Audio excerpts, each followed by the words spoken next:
All right, so as we begin today, we had on the schedule that we're going to be going over diagrams, so that's what we're going to do. So if you were to, or I shouldn't say if you were to, but if you're looking up at the board right now, what type of sponge would you believe that you are looking at? Let me start over.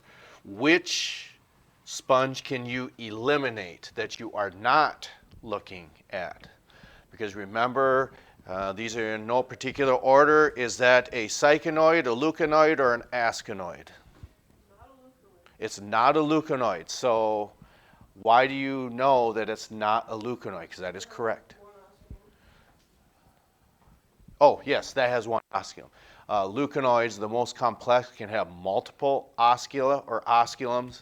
So then this would be either one of two types, which you really have nothing to base that off of. It's either an ascanoid or a cycanoid. Cycanoids are just a little bigger is all. So in this case, we're just jotting down a few things that we want you to know. Basically, in any type of sponge, a lot of these structures are going to repeat themselves. Now, with this, you could see maybe it'll be a diagram of a leuconoid sponge. Maybe it'll be a diagram of a cycanoid or an ascanoid. It's whether you choose to write this down or you have the same material accessed on page 117. Okay? If you choose, you can look at page 117 and that same type of content is there. But I would certainly make sure that you know where these are located. And there's a couple more that I need to put down, and that is the in-current and X-current. I think they refer to as openings or siphons. I can't quite remember what it is. Oh, canals. Okay. So page 115, 116, and 117 is where you would find this. But I highly, strongly recommend that you write these down. Okay? Because once you can identify that in one type of sponge, it's going to be very structurally similar no matter what type of sponge you're talking about, whether it's going to be a leuconoid, a cycanoid, or an ascanoid. Now, typically, yes, that should be drawn a little bigger. That's why you see those boxes on the right. So whether you choose to do that, that's fine too. But that's why we see these boxes here. These are just enlargements of what we see in that diagram. That's all of what that means.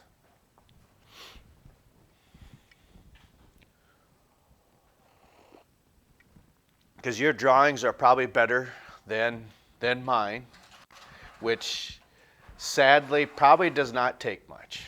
I guess I don't know if that's sad or not, but I think it's more so a fact than anything else.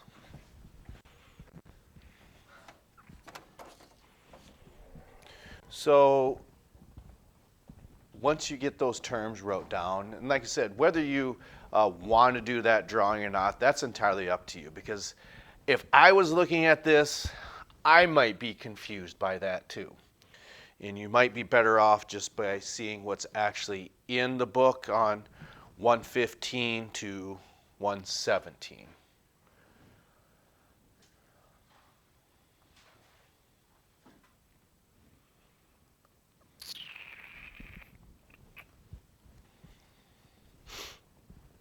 But nonetheless, it doesn't retract from the idea that it is Friday. That's where we say, yay! Man, it sure is funny that some of these batteries power can last longer than others. I think I've had these rechargeable ones in there for a long time. Now watch, I'll probably run out of power in the next 10 seconds and I won't catch it. Oh, still going.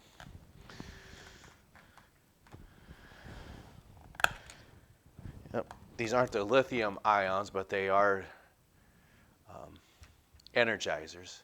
That's when we see the bunny going like this with his symbols. 115 to 117. Probably look like a baboon more so than a bunny, but for those of you watching, we told a funny. Ha ha ha ha. We'll also begin when everyone gets up off the floor from laughing or finishes laughing. Yeah. Ha ha ha ha ha. So keep in mind, we have it set up that we'll review what we want you to know on Monday. Exam is on Tuesday, and then we'll get to the Nidarians then on Wednesday. So using all of your zoology or zoological intuition, because we've used that term before in other classes. Your physics intuition, your chemistry intuition, your anatomical intuition, your algebraic intuition. Would it be zoology or zoological? I think it's just zoology. Maybe zoological. But I was doing an in-class reading yesterday with the biology class, and I could not read. If I look at it again, I'd probably still get it wrong. It was, what was that word? Photosynthetic, is that what it was?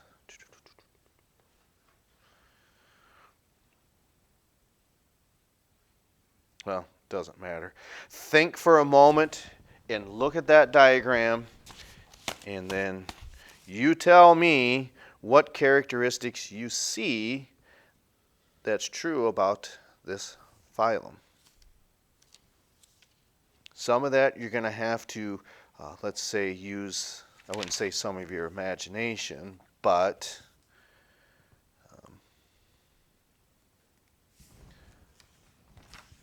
because since it's attached to something, since it's attached down here, what can you infer from that? Because you don't see there's these three types of tissue that are absent. Or two types, sorry. What would this be lacking? They're very, very simple animals. So what do they lack? So if they don't have a muscular system, there's nothing what else to stimulate those muscles. Yeah, there's no nervous system, there's no muscular system. And heck, you could even say there's another system that's lacking that has to deal with these things. It does have a skeletal system, but it's not like what you would picture. And it's because of these flagella on here, because how does the digestion take place? So it really doesn't have a digestive system. It takes place intracellularly. Okay. So this concept down here, it's not moving. What is that? It was on your vocab evaluation. It's sessile. Okay? You have lots of these arrows coming through that's trying to tell you that you got water coming in and going out through the top. So what two characteristics would that be? Okay, three. They're filter feeders. All of these are just, they're porous.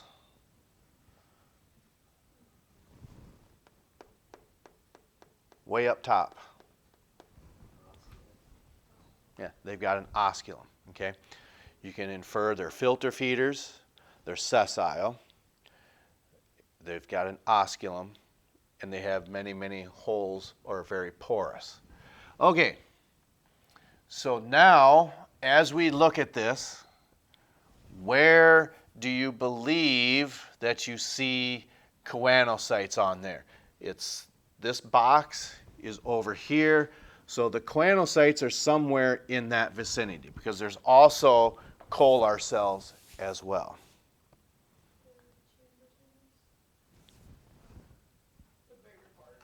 Okay, so then you're talking about these here. Okay, so these are your choanocytes, like you just correctly said. Go and, oh, is there one in or two? There is one. Choanocyte, okay? So if this is the choanocyte, what is this that bears that structure then? This one's done. Okay, cholar cells, that's right here.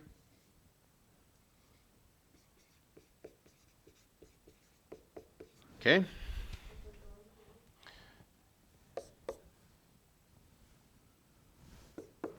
Okay, so these hair-like structures then are the flagellum. Stretch or reach. So as you have this water coming in through here, okay, it reaches these flagella that are attached to specialized cholar cells, which are then attached to choanocytes. Okay, so we've got those three taken care of. Okay, what about these two structures right here where that water's coming in? Okay, so which one is on the outside? Okay, so you can see either say ostia. Yes, ostia is on the outside, right here, ostia. Okay, and then a little further deep then is the what? Okay, so a little further inside is the, we'll say that's right here. Okay, the dermal ostia. Okay, takes care of that one. Okay. What else can we infer from this diagram? Okay, osculum is way up here. That's this circular structure.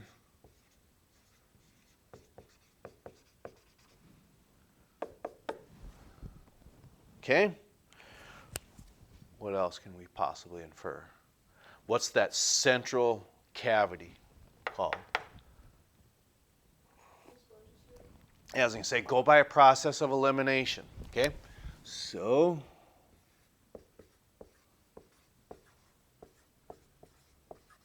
spongiocele. Okay.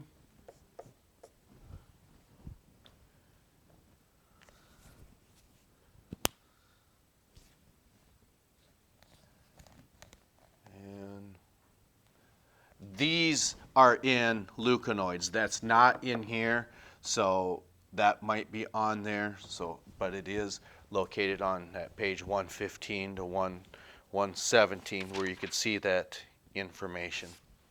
So we're not too worried about these two because that's pretty simple. So we're just going to cross them off. So we got 3 structures left. Okay, so this one. Are you sure? Yeah, that's right. So this, whatever you want to call it, right angle, that whole thing, that is, we said the, almost pointed that, that's not right. Okay, that is the spicules. Okay, so on the outside here, okay, so in purple, okay, that is the spicules. That's not right.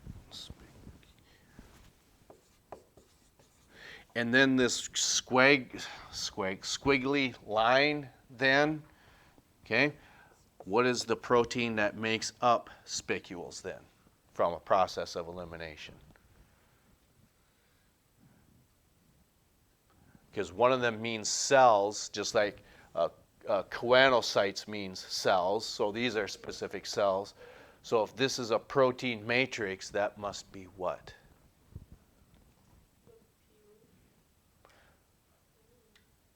Not this one, because those are specific cells.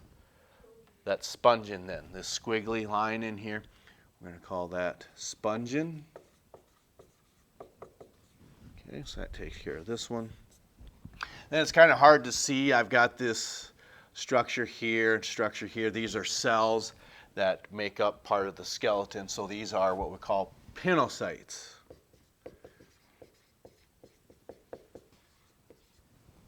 Okay, then that takes care of all of them now.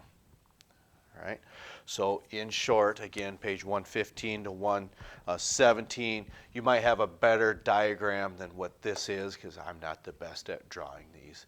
But we've got, I don't know if you count the weekend, but we'll say you got Saturday, Sunday, but this isn't meant that you, oh my gosh, you got to be reading this over the weekend. So you still have Monday and Monday night, and then Tuesday we'll have the exam over this. Okay? And if I'm not mistaken, there are some papers that are due today, correct? Go ahead and get those out. Make sure your names are on them, and then I will get them back to you as hopefully on Monday. Okay, but we will go over the content that you would need to know. But big picture items that you'd want to know for Tuesday is probably what makes a sponge belong in that phylum.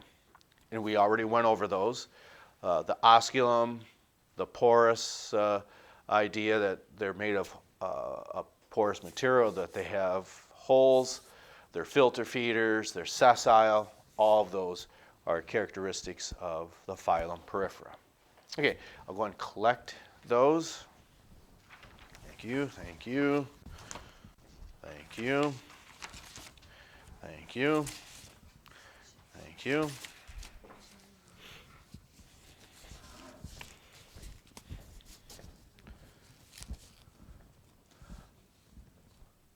Oh, I put a P instead of a C.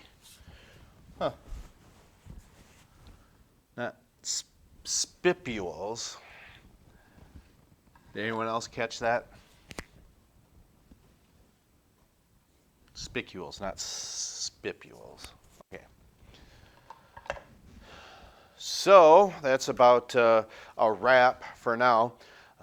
That's a lot of the content that we want to know for your diagrams. We'll review on Monday and then exam on Tuesday. So we will catch up to you next time.